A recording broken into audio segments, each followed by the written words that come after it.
Welcome back. Time for an edition of My Maine Gardens. We are at Deb's house, and Deb, you just put in this beautiful herb garden. Talk to me about what you put in, why you put it in, what were you thinking as you put this together? Well, this is my first year experimenting with planting herbs actually in a bed, so we'll follow along and see how this goes.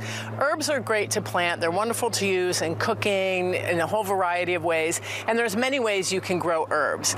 You can just grow them in pots, you can grow them in raised beds, or like I'm doing here, you can grow them in a garden bed. But a couple of things to keep in mind: for herbs to grow well, you need a lot of sun. So it's got to be in a sunny spot at least 6 hours.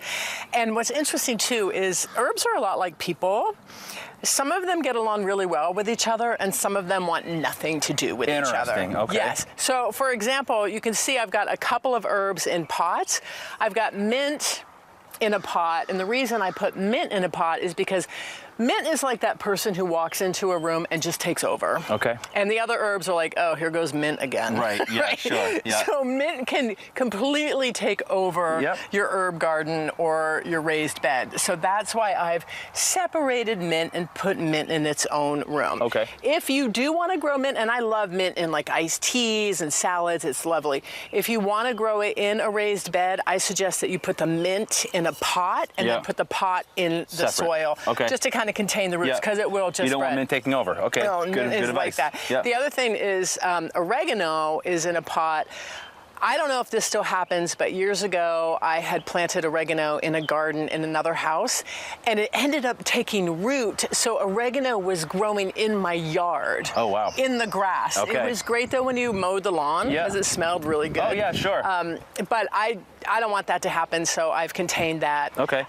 The other thing is you can do research online what herbs grow well together. For example, I learned that parsley and chive do very well together. Chive near parsley actually can make the parsley taste better. Oh, okay. And then, so look at the compatibility, and also you want to think about water requirements. So like basil needs more water than, what do I have over here? Like thyme does, and rosemary. They like drier conditions, so you might want to put the herbs that require more moisture and watering together, and then water those different than the other ones. So some things to consider. But the other thing is once things start growing, you definitely want to harvest and pinch back.